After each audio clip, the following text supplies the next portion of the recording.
Today, we're obviously here, Future and Active Pilot Advisors, and just to speak about us a little bit, we've been around for a while, since 1972, before I was here. I've been with FAPA about 5 years now, before I started flying, commercially at least.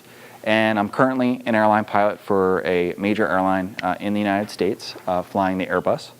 And FAPA is in part founded by and ran by pilots. We also have non-pilots on staff as well. So we kind of bring different perspectives and expertise to the table in the civilian world, military world, training backgrounds, foreign backgrounds, things like that. A question we get a lot from people in the industry, or not in the industry rather, is, I heard there was a lot of people currently laid off, a lot of pilots laid off, and why would someone be interested in getting into a field where there's a lot of pilots that are current pilots, more qualified than I am, that still haven't been recalled to their job? Well, it's simply not really true. There's not a whole lot of pilots on layoff, and we are hiring new pilots. This is since 1985 through current year. FAPA is the only source of this information. There is nobody else that tracks this as far as major airline pilots hired, especially over this long term. We're cited very often in different studies and publications. You can kind of see the cyclical nature, the ups and downs, the very much ups, very much downs of the industry, and you can correlate this hiring or lack of hiring to the economy. So you look at the mid-90s, not a lot of hiring. 2000, that's year 2000, that's 2001, go figure. And then 2007, 2008, and then there's 2009. So you can kind of just match this up with the news cycle and the economy, and you can see what kind of happened. So in the record, since FAPA has been tracking pilot hiring since 1985, was 5,004 pilots hired in the year 2000. That was major airline pilots only, not all airlines, just major airlines. It's 5,005. We predict that in 2017, we're going to at least match that. We are with Piedmont Airlines. We are a wholly owned part of the American Airlines Group. We provide the regional lift for American Airlines on the East Coast out of our domicile at Philadelphia. We also have a significant presence at the Charlotte Airport as well. All right, so a lot of people, when you tell them that you are with Piedmont, they're going to look at you and say, "Piedmont, I thought you went out of business in the 70s. I heard that at least twice today from somebody. So I'm going to move around a lot when I talk. I apologize to you, the cameraman, for that, but this is who we are. So we were founded in 1931 as part of the Henson Flying Service. And then in 1993, through mergers and everything, we rebranded as Piedmont. And then we went through our whole slew of rebrandings and mergers. And in 2015, we did join with the American Airlines Group through their merger with US Airways. One of the things that has been able to provide for us and our pilots is that we have a guaranteed job, not just an interview, with American. When you're hired on with us, you have a guaranteed job with American. There is no interview after you interview with us. We are your first, last, and only interview for the entirety of your career when you hire on with Piedmont until age 65, when, as we know, you're forced out and into the training center. But we also get you to the majors faster. We are the smallest of the 3 wholly owns, which means our seniority list is much smaller for you to have to plow your way through to get to American. My name is Brett Cavett. I'm a captain at Envoy. I've been there about 10 years. I'm on the 175 in Dallas, Embraer 175. That's that aircraft you see right there making a nice turn over the sunset. So got to have those great photos of aircraft. We've been growing lately. So we had about 1,800 pilots when I hired on with recruiting here in November. And even just in those last few months since I've been doing recruiting and meeting with folks such as yourself, we've gone all the way up to a little bit over 2,000 pilots. So we're definitely expanding. We're looking to hire folks. It's a good time for you to be getting into the industry. You should be excited about this. This is an excellent time. Aviation, any pilot's been around for a while will tell you. I think you'd agree with me on this.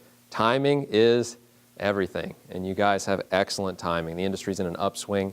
The airlines are growing. There's a lot of retirements coming. This is fantastic. So definitely be excited about the direction you're going. So what are we trying to do for you? What are things like FAPA, what are they trying to help you build? They're trying to help you get a career path established, right? When I asked who was kind of where in their career, a lot of you raised your hand. You're either getting ready to start your flying or you're already in your flight training. But the question is, what's at the end of the path, right? What are you going to be working towards? What's the light at the end of the tunnel? And really, for most people that are looking at the airlines as a profession, this would be it, right? A major airline pilot, a pilot for a legacy airline, one of the big three that's been around since the 60s, right? American, United, or Delta. And of those, at least in my opinion, I think that American is probably going to be the one that you'll want to target. And I'll give you some reasons why as we go through the presentation here. But American looked backwards and they said, so how do we take somebody that we want to be a pilot for us in the future? And how do we build a path that makes sense for them? Is anybody here a parent in the room? A parent of somebody? See, we got some parents, right?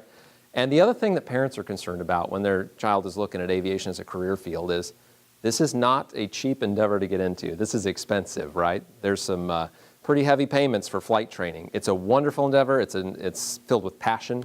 But at the same time, it does come at an expense.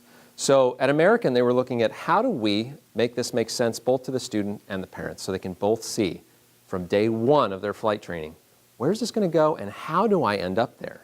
In the past, it was always a little murky. There were a lot of interviews involved. There was a lot of stress over whether or not it's not just the interview that you should be stressed about. It's, can I get a call from the airline that I want to work for?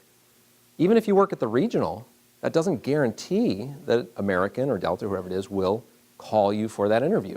So what they've done is they've tried to take some of that trepidation out of planning your career path. So we look at the end goal here, and they mapped out for you how this can work out for you.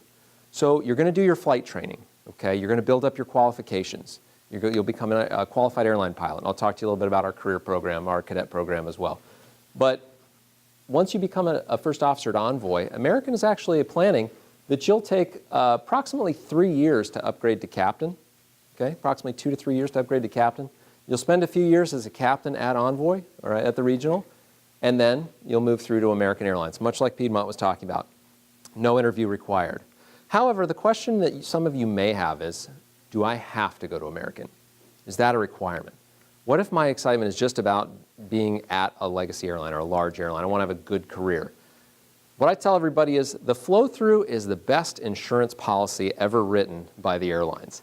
It's a fantastic way for you to have that job at the airlines, but does it prevent you from applying to American Airlines? For example, can you just put in an application and still try and get an interview? And the answer to that question is yes. Yes, you can. So you actually have two pathways to get to American. One, which would be seniority-based. So from the time you get to the airline, think of it as sort of waiting in a line behind the folks that got there before you. And American at some point will call, within about 6 years or so, they'll call and offer you that opportunity to come over and fly at the legacy airline, all right? And as they said before with Piedmont, we're both wholly owned airlines. So what that means is you can actually go to American with no interview. However, if you want to accept the challenge, do the interview and see if you can get in earlier, you can do that. And that's a career path option for you as well. So don't just say, I have to go to the airline and I have to wait for the flow to work. If you're aggressive and you want to network and go to things like FAPA and some other job fairs, you may find yourself at American even a little bit quicker than this path indicates.